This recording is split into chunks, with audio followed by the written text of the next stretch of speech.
my name is Sarah Arides. And I'm Mari Russo, and this is our presentation on transphobia in sports. So our overall goal for this project was to research and explore transphobia in sports and how athletes who are transgender have been discriminated. So in order to treat and eliminate it, we must recognize that it is present and not ignore it. In our presentation, we will take a look at history, different levels of sports, and more. So these are our three primary definitions. The first one is prejudice, which can be defined as a conscious or unconscious negative belief about an entire group of people and its individual members. The second one is power, which is the ability of an individual, group, or institution to influence or exercise control over other people and achieve their goals despite possible opposition or resistance. The third one is privilege, which is a special right or advantage that a particular person or group of people has. These are four definitions that are specific to our presentation. The first one is transgender, which is a person who lives as a member of a gender other than that expected based on the sex that they were born with. And it should be noted that sexual orientation varies and is not dependent on gender identity. Homophobia is the second one. This is the irrational fear or hatred of homosexuals, homosexuality, or any behavior or belief that does not conform to rigid sex role stereotypes. The third one is transphobia, and this is the irrational fear of those who are gender variant and or the inability to deal with gender ambiguity. The fourth one is gender identity, and this is an individual's internal sense of being male, female, both, neither, or something else altogether. So when talking about transphobia in sports, we also have to talk about the history behind sports, gender and homophobia, especially in the context of sports where they are interconnected and affect each other. Sports has always generally been structured down to which gender you were, and is still to this day.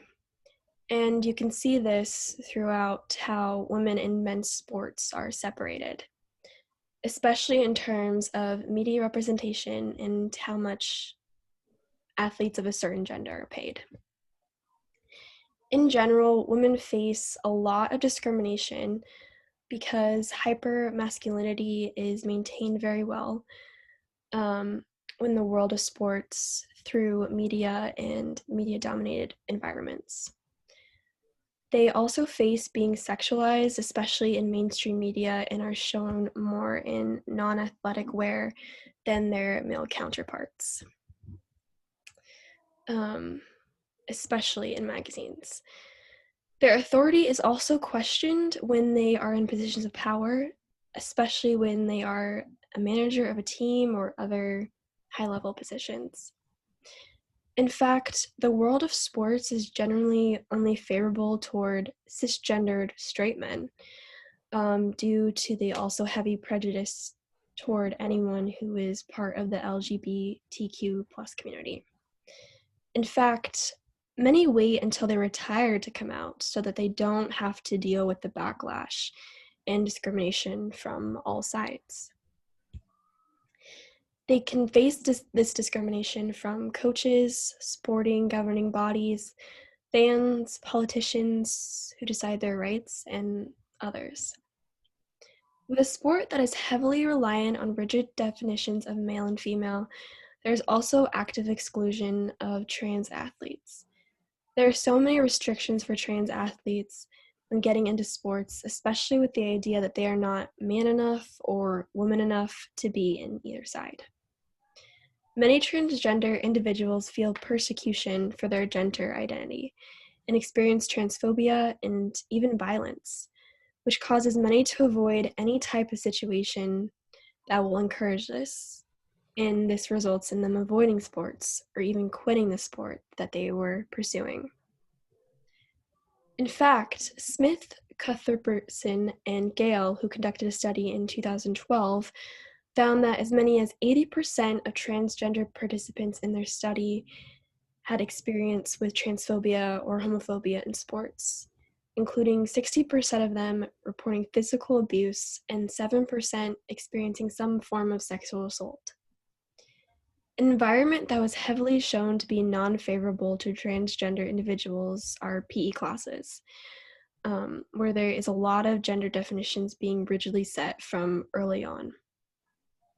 Changing rooms can also be a difficult situation when in pre-surgery transition due to either being forced to change in the gender they don't identify as or fear rejection in the preferred changing room. Athletic wear can also be an issue due to it being so tight on the skin, making transgender individuals in transition more self-conscious and could lead to possible events of bullying or harassment from their peers. It was ultimately shown that the more that they could pass as the gender they identified with, the more confident they felt about themselves and how they presented themselves toward others. There are many factors that lead to transgender individuals avoiding sports in general, but there are a few that still continue and are forced to deal with the many prejudices from varying sources, which just calls for better policies and improvement in non-discriminatory spaces that are safe and welcoming to transgender individuals. There are many types of sports that we can look through and that have transphobia, and transphobia does affect the transgender and non-conforming people in these sports. So there's community sports, collegiate sports, there's professional sports, there's sports media, which encompasses all of these and is a big factor in portraying sports to the general public. There's also physical education, which affects us in our growing periods in our lives. So today's society, we have more inclusion, we have more allyship from cisgender individuals, we have more respect, but they still deal with exclusion in the sports, violence, and then there's also a ton of discrimination, and we'll see in the next slide a specific case study. So in the case of Caster Semenya, she won gold 3 times in the women's 800-meter dash races. Unfortunately, these victories have been brought under scrutiny, because of her masculinity. The International Association of Athletics Federations, IAAF, required Semenya to submit to a sex verification. In other words, they stated that sex equaled gender. Unverified leaks suggest that Semenya does have an intersex condition. They allege that she has a higher testosterone levels than normal for women and internal testes. Although Semenya was not banned in 2009, she continues to face challenges from the IAF. So looking at the past and the present, there are more instances such as Ewa Klobuchowski, who was a Polish athlete who won a bronze medal at the 64 Olympics, and that was going to be in the top picture. In 66, a sex examination via genitalia was instated for the European Championships. Klobuchowski passed that one. However, the sex examination was changed to chromosome testing in 67. Klobuchowski failed this time and was banned from competing. Dute Chand, which is in the bottom picture, is an Indian Olympic athlete. Like Caster Semenya, she has unusually high levels of testosterone. In 2011, the IAAF ruled that any athlete with testosterone levels above 10 nanomoles per liter could not compete as a woman. Because of this, Chand was banned in 2014. However, she took her case to the Court of Arbitration for Sport, who ruled in her favor. Similarly, Semenya took similar actions. For her in 2018, the testosterone limit was lowered to 5 nanomoles per liter.